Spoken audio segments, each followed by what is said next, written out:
नमस्कार। RJ रोहिका Sharma channel में आप सभी का स्वागत है। आज की हमारी कहानी का नाम है रामलीला।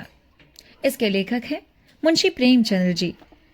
कहानी को शुरू करने से पहले मैं आप सभी से अनुरोध करना चाहती हूँ, अगर आप हमारे चैनल पर नए हैं तो हमारे चैनल को सब्सक्राइब करें, वीडियोस को लाइक करें और शेयर करें। हमें कमेंट करके बताएं कि आपको कैसी कहानियाँ सुनना पसंद हैं। तो चलिए कहानी शुरू करते हैं। इधर एक मुद्दत से रामलीला देखने नहीं गया। बंदरों के भद्दे चेहरे लगाए, आधी टांगों का पजामा और काले रंग का ऊंचा करता पहने आदमियों को दौड़ते हू हू करते देखकर अब हंसी आती है, मजा नहीं आता। काश की लीला जग विख्यात है। सुना है लोग दूर दूर से देखने आते हैं। मैं अभी बड़े शौक से गया काशी, पर मुझे तो वहां की लीला और किसी वज्र देहात की लीला में कोई अंतर न दिखाई दिया। हाँ, रामनगर की लीला में कुछ सात सामान अच्छे हैं। राक्षसों की और बंदरों के चेहरे पीतल के हैं, गदाएं भी पीतल की हैं। कदाचित 89 भातराओं के मुकुट सच्चे काम के हों, लेकिन सात सामान के सिवा वहां भी वही हू हू के सिवा और कुछ नहीं। फिर भी लाखों आदमियों की भीड़ लगी रहती। लेकिन एक जमाना वह था जब मुझे भी रामलीला में आनंद आता था। आनंद तो बहुत हल्का सा शब्द है, वह आनंद उन्माद से कम न था। संयोगवश उन दिनों मेरे घर से बहुत थोड़ी दूर पर रामलीला का मैदान था, और जिस घर में लीला पात्रों का रूप रंग भरा जाता था वह तो मेरे घर से बिल्कुल मिला हुआ था। 2 बजे दिन से पात्रों की सजावट होने लगती थी। मैं दोपहर से ही वहां जा बैठता और जिस उत्साह से दौड़ दौड़ कर छोटे मोटे काम करता, उस उत्साह से तो आज अपनी पेंशन लेने भी नहीं जाता। एक कोठरी में राजकुमारी का श्रृंगार होता था। उनकी देह में राम रस पीस कर पोती जाती, मुंह पर पाउडर लगाया जाता और पाउडर के ऊपर लाल हरे नीले रंग की बूंदकियां लगाई जाती। सारा माथा बोहे घाल थोड़ी बूंदकियों से रच जाती थी। एक ही आदमी इस काम में कुशल था। वह बारी बारी से तीनों पात्रों का श्रृंगार करता था। रंग की प्यालियों में पानी लाना, राम रस पीसना, पंखा झलना मेरा काम था। जब इन तैयारियों के बाद विमान निकलता तो उस पर रामचंद्र जी के पीछे बैठकर मुझे जो उल्लास, जो गर्व, जो रोमांच होता था, वह अब लाट साहब के दरबार में कुर्सी पर बैठकर भी नहीं होता। एक बार जब हम होम मेंबर साहब ने व्यवस्थापक सभा में मेरे लिए एक प्रस्ताव का अनुमोदन किया था, उस वक्त मुझे कुछ उसी तरह का उल्लास, गर्व और रोमांच हुआ था। हाँ, एक बार जब मेरा ज्येष्ठ पुत्र नायाब तहसीलदार में नामजद हुआ, तब भी ऐसे ही तरंगे मन में उठ रही थी, पर इनमें और उस बाल विहलता में बड़ा अंतर है। तब ऐसा मालूम होता था कि मैं स्वर्ग में बैठा हूँ। निषाद नौका लीला का दिन था। मैं 2-4 लड़कों को बहकाने में आकर गुली डंडा खेलने लग गया। आज श्रृंगार देखने ना गया, विमान भी निकला, पर मैंने खेलना ना छोड़ा। मुझे अपना दाव लेना था। अपना दाव छोड़ने के लिए उससे कहीं बढ़कर आत्मत्याग की जरूरत थी। जितना मैं कर सकता था, अगर दाव देना होता तो मैं कब कब भाग खड़ा होता, लेकिन पदाने में कुछ और ही बात होती है। खैर, दाव पूरा हुआ। अगर मैं चाहता तो धांधली करके 10-5 मिनट और पदा सकता था। इसकी काफी गुंजाइश थी, लेकिन अब मैं इसका मौका न था। मैं सीधे नाले की तरफ दौड़ा। विमान जलतट पर पहुंच चुका था। मैंने दूर से देखा, मल्लाह किश्ती लिए आ रहा है। दौड़ा, लेकिन आदमियों की भीड़ में दौड़ना कठिन था। आखिर जब मैं भीड़ हटाता, प्राणपण से आगे बढ़ता, घाट पर पहुंचता, तो निषाद अपनी नौका खोल चुका था। रामचंद्र पर मेरी कितनी श्रद्धा थी। अपने पाठ की चिंता न करके उन्हें पढ़ा दिया करता था, जिसमें वे फेल ना हो जाएं। मुझसे उम्र ज्यादा न होने पर भी वे नीची कक्षा में पढ़ते थे, लेकिन वही रामचंद्र नौका पर बैठे इस तरह मुंह फेरे चले जाते थे मानो मुझसे जान पहचान ही नहीं है। नकल में भी असल की कुछ ना कुछ बू आ ही जाती है। भक्तों पर क्यों बारते? मैं विकल होकर उस बछड़े की भांति कूदने लगता, जिसकी गर्दन पर पहली बार जुआ रखा गया हो। कभी लकबक कर वाले की ओर जाता, कभी सहायक की खोज में पीछे की तरफ दौड़ता, पर सब के सब अपनी धुन में मस्त थे। मेरी चीख पुकार किसी के कानों तक न पहुंचती। तब से बड़ी बड़ी विपत्तियां झेली। उस पर समय जितना दुख हुआ उतना फिर कभी ना हुआ। मैंने निश्चय किया था कि अब रामचंद्र से ना बोलूंगा, ना कभी खाने की कोई चीज दूंगा। लेकिन ज्यों ही नाले को पार करके वह पुल की ओर लौटे, मैं दौड़कर विमान पर चढ़ गया और ऐसा खुश हुआ मानो कोई बात ही ना हुई हो। रामलीला समाप्त हो गई थी। राजगद्दी होने वाली थी, पर ना जाने क्यों देर हो रही थी। शायद चंदा कम वसूल हुआ था। रामचंद्र की इन दिनों कोई बात भी ना पूछता था। ना घर हो जाने की छुट्टी मिलती थी, ना भोजन का प्रबंध होता था। चौधरी साहब के यहाँ से एक सीधा कोई 3 बजे दिन को मिलता था। बाकी सारे दिन कोई पानी को नहीं पूछता। लेकिन मेरी श्रद्धा अभी तक जो की त्यों थी। मेरी दृष्टि में अब भी रामचंद्र ही थे। घर पर मुझे खाने की कोई चीज़ मिलती, वह लेकर रामचंद्र को दे आता। उन्हें खिलाने में मुझे जितना आनंद मिलता था उतना आप खा जाने में भी ना मिलता। कोई मिठाई या फल पाते ही मैं बेतहाशा चौपाल की ओर दौड़ता।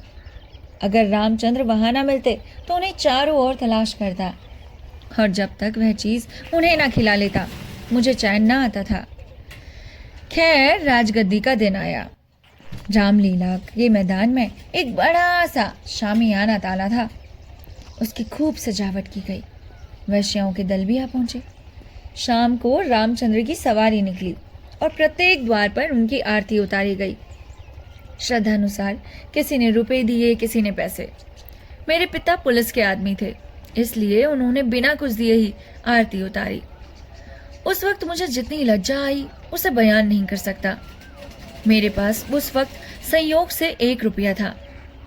मेरे मामा जी दशहरे के पहले आए थे और मुझे 1 रुपया दे गए थे। उस रुपए को मैंने रख छोड़ा था। दशहरे के दिन भी उसे खर्च ना कर सका। मैंने तुरंत वह रुपया लाकर आरती की थाल में डाल दिया। पिताजी मेरी ओर कुपित नेत्रों से देखकर रह गए। उन्होंने कुछ कहा तो नहीं, लेकिन मुंह ऐसा बना लिया जिससे प्रकट होता था कि मेरी इस धृष्टता से उनके रौब में बट्टा लग गया। रात के 10 बजते बजते यह परिक्रमा पूरी हुई। आरती की थाली रुपए और पैसों से भरी हुई थी। ठीक तो नहीं कह सकता, मगर अब ऐसा अनुमान होता है कि 400-500 रुपए से कम न थे। चौधरी साहब इनसे कुछ ज्यादा ही खर्च कर चुके थे। उन्हें इसकी बड़ी फिक्र हुई कि किसी तरह कम से कम 200 रुपए वसूल हो जाएं। और इसकी सबसे अच्छी तरकीब उन्हें यही मालूम हुई कि वेश्याओं द्वारा महफिल में वसूली हो।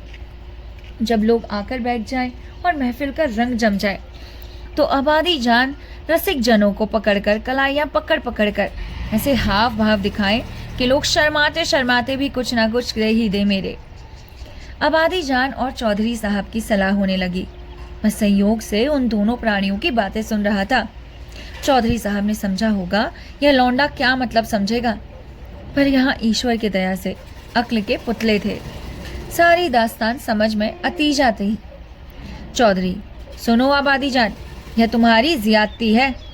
हमारा और तुम्हारा कोई पहला सबीका को तो नहीं। ईश्वर ने चाहा तो यहाँ हमेशा तुम्हारा आना जाना लगा रहेगा। अब की चंदा बहुत कम आया, नहीं तो मैं तुमसे इतना इसरार ना करता।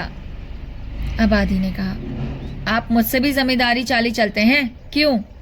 मगर यहाँ हुजूर की दाल ना गलेगी। वाह, रुपये तो मैं वसूल करूं और मूंछों पर ताब आप दें। कमाई का अच्छा ढंग निकाला है। इस कमाई से तो वाकई आप थोड़े दिनों में राजा हो जाएंगे। उसके सामने जमींदारी झक मारेगी। बस कल से ही एक चकला खोल दीजिए।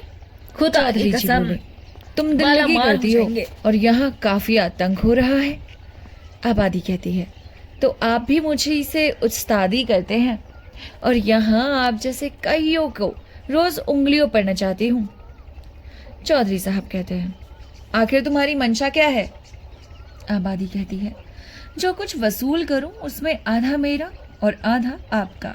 लाइए, हाथ मारिए। चौधरी जी कहते हैं, यही सही। आबादी कहती है, अच्छा तो पहले मेरे 100 रुपए गिन दीजिए, पीछे से आप असलेट करने लगेंगे। चौधरी साहब कहते हैं, वाह वह भी लोगी और यह भी। आबादी कहती है, अच्छा तो आप क्या समझते थे कि अपनी उजरत छोड़ दूंगी? वाह रही आपकी समझ, खूब, क्यों ना हो, दीवाना बकारे दरवेश होशियार। चौधरी साहब कहते हैं, तो तुमने दोहरी फीस लेने की ठानी है? अगर आपको 100 दफे गरज हो तो, वरना मेरे 100 रुपए तो कहीं गए ही नहीं। मुझे क्या कुत्ते ने काटा है जो लोगों की जेब में हाथ डालती फिरूंगी? चौधरी की एक न चली, आबादी के सामने दबना पड़ा। नाच शुरू हुआ। आबादी जान भला की शौक औरत थी, एक तो कमसन और उस पर हसीन, और उसकी अदाएं तो इस गजब की थी कि मेरी तबीयत भी मस्त हुई जाती थी। आदमियों को पहचानने का गुण भी उसमें कुछ कम न था। जिसके सामने बैठ गई उससे कुछ न कुछ ले ही लिया। 5 रुपए तो शायद किसी ने ना दिए हों, 5 रुपए से कम ना दिए हों। पिताजी के सामने भी वह बैठी। मैं मारे शर्म के गड़ गया। जब उसने मेरी कलाई पकड़ी तो मैं सहम उठा। मुझे यकीन था कि पिताजी उसका हाथ झटक देंगे और शायद दुत्कार भी दे, किंतु यह क्या हो रहा है? हे ईश्वर, मेरी आंखें धोखा तो नहीं खा रही? पिताजी मूंछों में हंस रहे हैं। ऐसी मृदु हंसी उनके चेहरे पर मैंने कभी नहीं देखी थी। उनकी आंखों से अनुराग टपकता हुआ पड़ता था। उनका एक एक रोम पुलकित हो रहा था। मगर ईश्वर ने मेरी लाज रख ली। वह देखो, उन्होंने धीरे से आबादी के कोमल हाथों से अपनी कलाई छुड़ा ली। अरे यह फिर क्या हुआ? आबादी तो उनके गले में बाहें डाल देती है। अब पिताजी उसे जरूर पीटेंगे। चुड़ैल को जरा भी शर्म नहीं। एक महाशय ने मुस्कुराकर कहा, यहां तुम्हारी दाल ना गिरेगी आबादी जान, और दरवाजा देखो।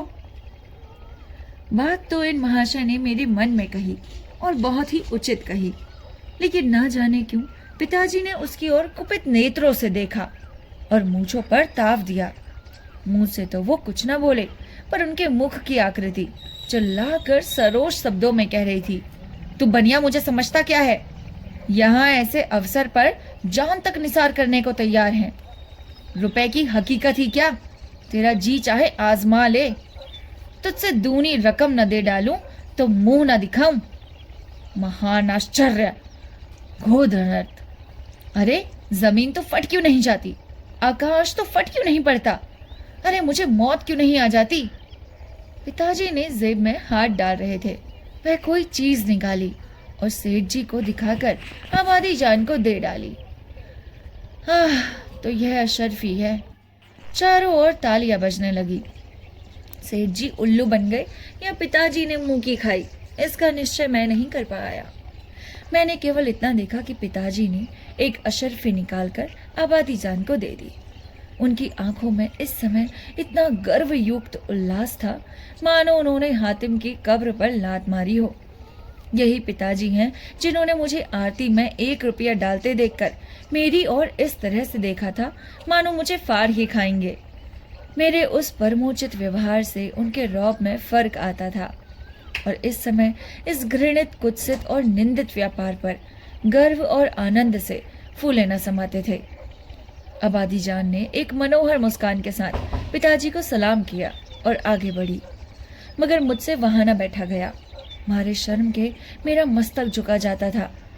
अगर मेरी आंखों देखी बात ना होती तो मुझे इस पर कभी एतबार ना होता। मैं बाहर जो देखता सुनता उसकी रिपोर्ट अम्मा से जरूर करता था, पर इस मामले को मैंने उनसे छिपा रखा था। मैं जानता था उन्हें बात सुनकर बड़ा दुख होगा।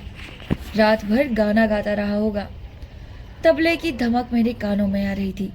जी चाहता था चल कर देखूं, पर साहस ना होता था। मैं किसी को मुंह कैसे दिखाऊंगा? कहीं किसी ने पिताजी का जिक्र किया तो मैं क्या करूंगा? प्रातःकाल रामचंद्र की विदाई होने वाली थी। मैं चारपाई से उठते ही आंखें मलता हुआ चौपाल की ओर भागा। डर रहा था कि कहीं रामचंद्र चले न गए हों। पहुंचा तो देखा तवायफों की सवारियां जाने को तैयार है। 20 आदमी हसरतनाक मुंह बनाए उन्हें घेरे खड़े हैं। मैंने उनकी ओर आंख तक न उठाई। सीधा रामचंद्र के पास पहुंचा। लक्ष्मण और सीता बैठे रो रहे थे और रामचंद्र खड़े कांधे पर लुटिया डोर डाले उन्हें समझा रहे थे।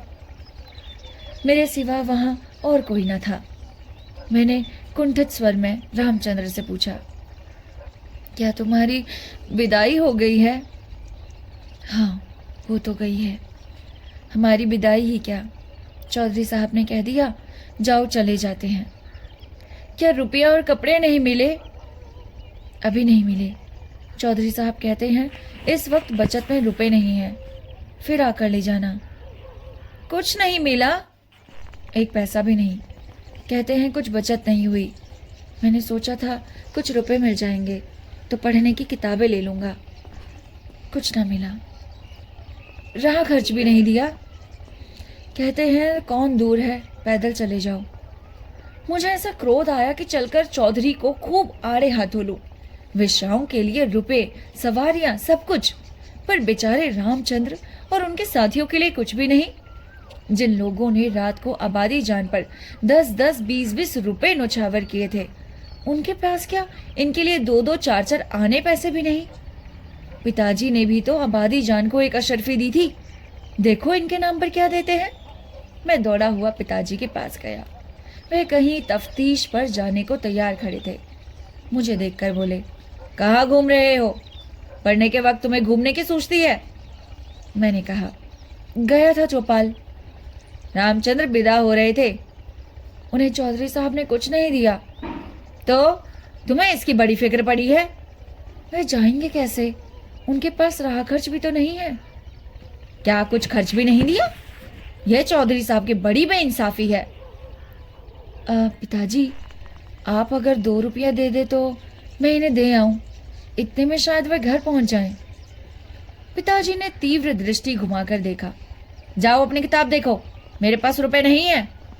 यह कहकर वह घोड़े पर सवार हो गए। उसी दिन से पिताजी पर से मेरी श्रद्धा उठ गई। मैंने फिर कभी उनकी डांट डपट की परवाह नहीं की। मेरा दिल कहता, आपको मुझे उपदेश देने का कोई अधिकार नहीं है। मुझे उनकी सूरत से चिढ़ हो गई। मैं जो कहते मैं ठीक उसका उल्टा करता। यद्यपि इसमें मेरी हानि हुई, किंतु मेरा अंतःकरण उस समय विकल्पकारी विचारों से भरा हुआ था। मेरे पास 2 आने पड़े हुए थे।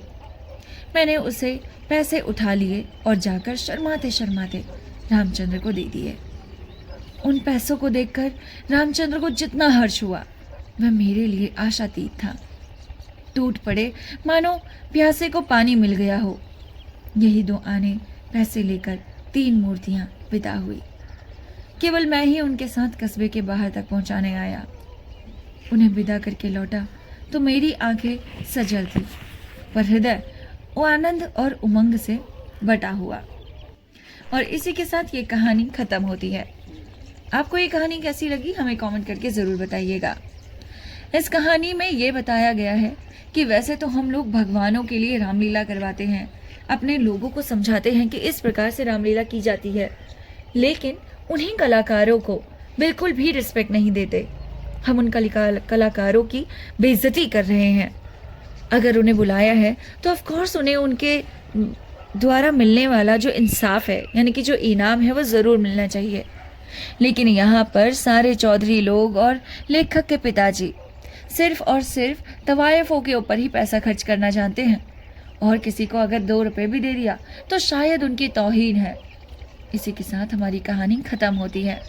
आपको ये कहानी कैसी लगे हमें कमेंट करके ज़रूर बताइएगा। मिलते हैं आपसे नेक्स्ट कहानी के साथ। तब तक के लिए नमस्कार, अपना ख्याल रखिएगा।